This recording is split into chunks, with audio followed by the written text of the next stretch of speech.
Hey guys, welcome to our very last lesson of pre-calc. Woohoo! This week you'll have this lesson and then you'll have your review, and I'll explain a little bit at the end directions for that.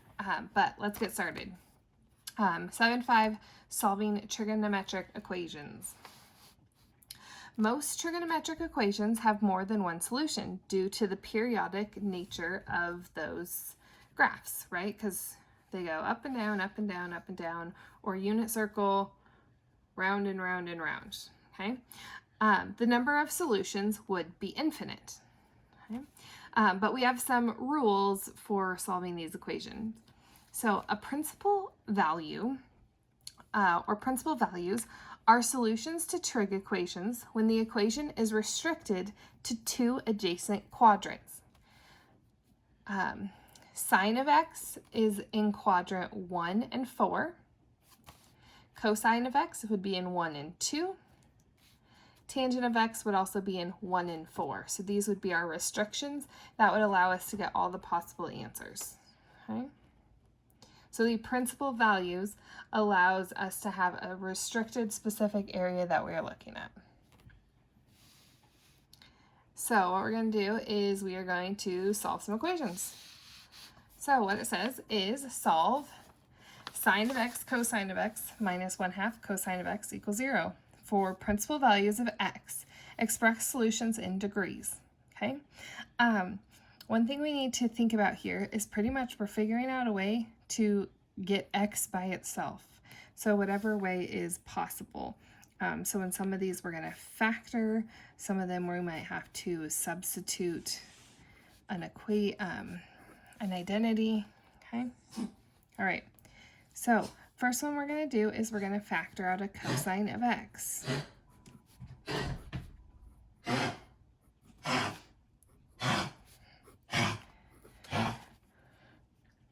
All right, I'm sorry, my dog, he had kennel cough like 2 weeks ago, and it's somehow come back, of all days today, particularly tonight. So we are going to be taking him in to the vet soon, but if he does that again, I'm sorry. I'll try and get done quickly. So we would have then cosine of x equals 0, and then sine of x minus 1/2 equals 0. So now we can solve for that. Because we want the principal values, we are looking for the two values, cosine of x equals 0. So for this one, it would,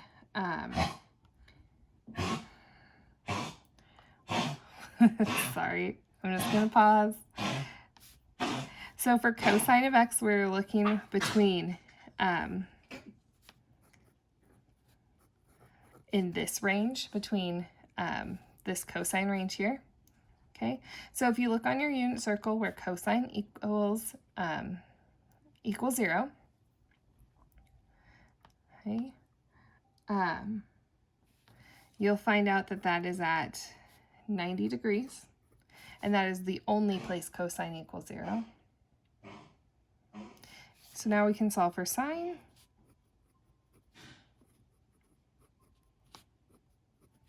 Okay.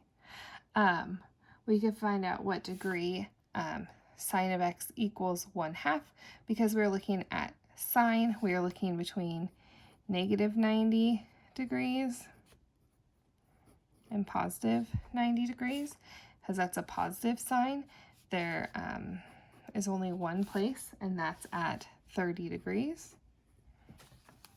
So our two possible answers for x on this one are 90 and 30. Okay. Usually the principal values are just the values that you would already think the answer would be, but you just have to be cautious, okay? All right, next problem. Oh, one thought first. If an equation cannot be solved easily by factoring, try writing the expression in terms of only one trig function. So that's my hint for this problem. Okay, solve cosine squared of x minus cosine of x plus 1 equals sine squared of x between 0 and 2 pi. Okay. It's hard for cosine and sine, maybe because they're squares. We could possibly get something, but what if for sine squared of x, we use an identity and put in our cosine, put everything into cosine square, yeah, cosine, okay? So we know that sine squared of x equals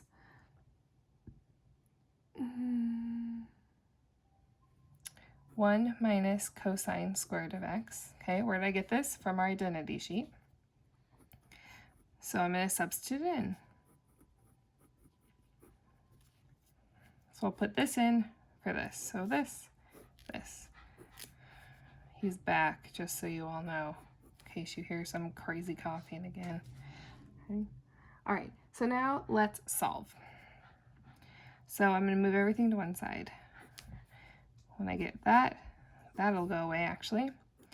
Plus cosine squared of x plus cosine squared of x. So I'll have 2 cosine squared of x minus cosine of x equals 0. Now I could factor out a cosine squared of x.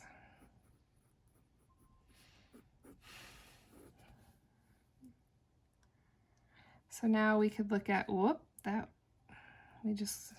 cosine of x. So now let's, okay, cosine of x equals 0. Cosine of x minus 1 equals 0. Okay. Remember, we are looking over this period down here, so we're probably going to have more than one answer. Okay. So look at your unit circle. Where does cosine equals x? Well, it equals x at, it equals x at 90 degrees up here. We are talking, right here, this says pi, so we're talking in radians. So what's 90 degrees in radians? Well, that would be pi over 2.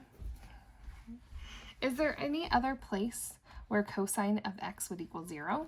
Well, if it's here, on the other side, it'll be this one down here. So that would be at 3 pi over 2. Once again, just looking at your unit circle. Okay, anywhere in this section now? Those are only 2, so those are 2 answers over here. Okay, so now let's solve for x.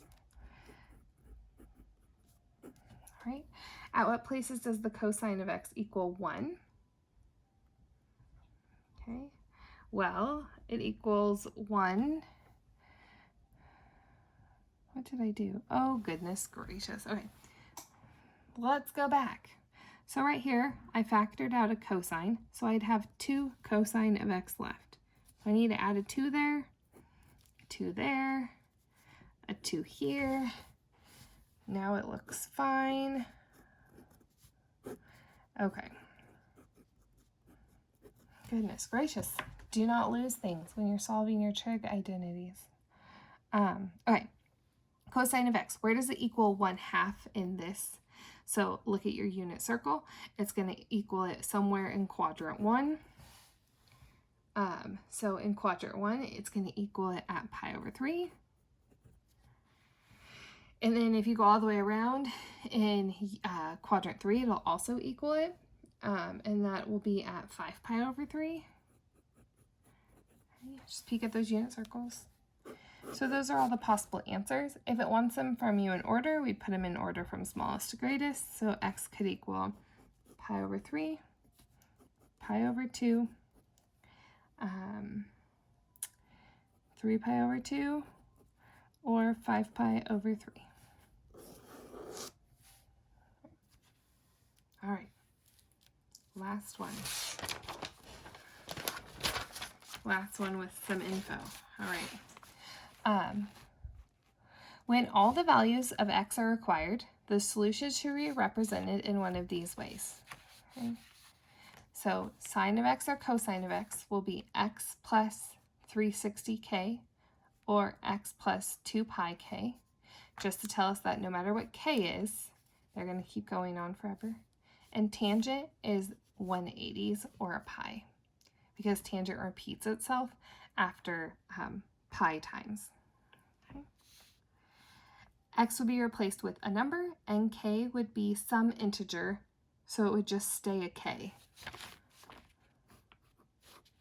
So you just leave k.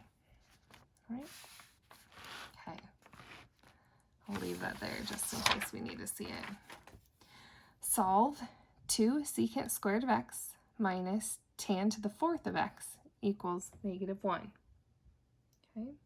So once again, this is one of those examples where I probably am going to put them all into one. I don't know what to do.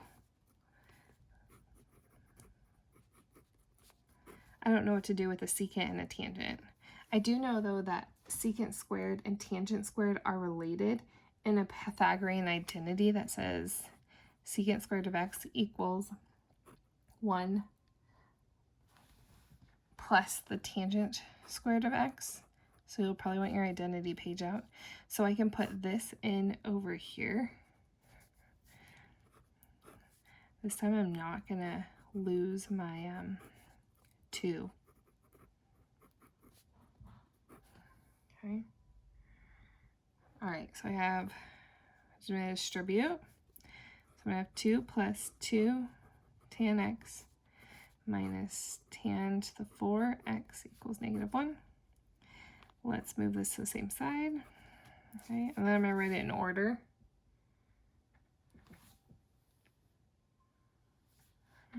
So I have negative tan 4x plus 2 tan x.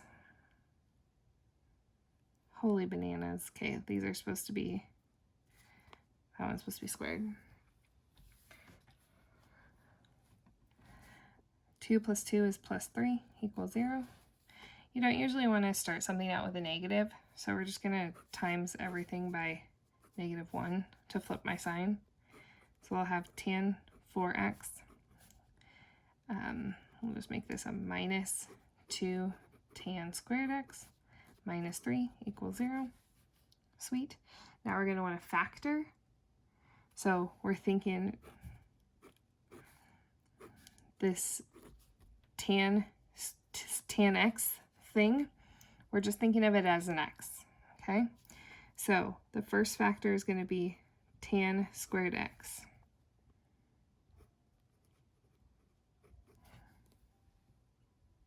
Okay. My next piece is what number multiplies to -3 but adds to -2. Okay. Well, -3 and +1. Now I have individual pieces.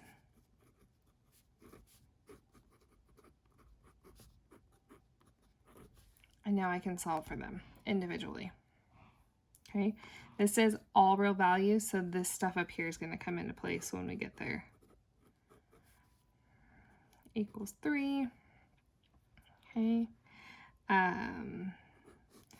Square root. When I square root, I need to add plus or minus. So I have tan x equals plus or minus the square root of 3.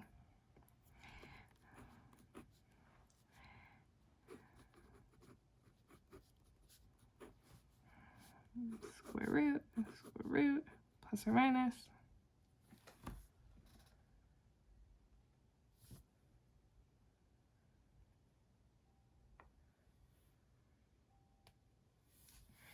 Okay, we can't do a tangent of an imaginary number, so this part is going to have no solution.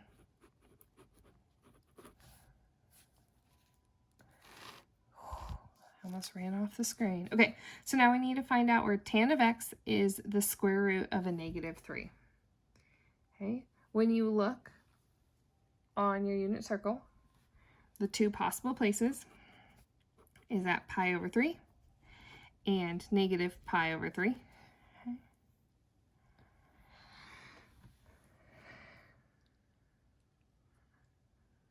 Okay. So now we need to write these in terms of these. So we'll use this. So we'll do pi over 3 where the x is, plus pi k, and negative pi over 3 plus pi k. And that's the answer. Okay? So it really doesn't make it more complicated. You just take your answers and plug them into this form, depending on which one you have. All right. There are times when a general expression for all solutions is helpful. So one of these. So that's why we have to know how to do it. All right, we're done. Homework. This is the right homework assignment, I promise. Page 459, 17 to 47 odd. So that's about, 15-ish problems? I'm going to feel like a crazy person if I'm, about 15, 16 problems. This is going to be due Friday. Okay. Your review is page 477, 11 to 39 odd. This is due with your test next week. Okay. Extra credit for your test. It'll give you probably 2 points extra credit on your test, which is usually about 5% of your test. So this is going to be due with test next week. And I'll give you very specific directions on what to do with these. But for this homework assignment, please send me a picture by Friday for full credit. If you have any questions, reach out and I'd be happy to help. Have a wonderful last 5-day week of school.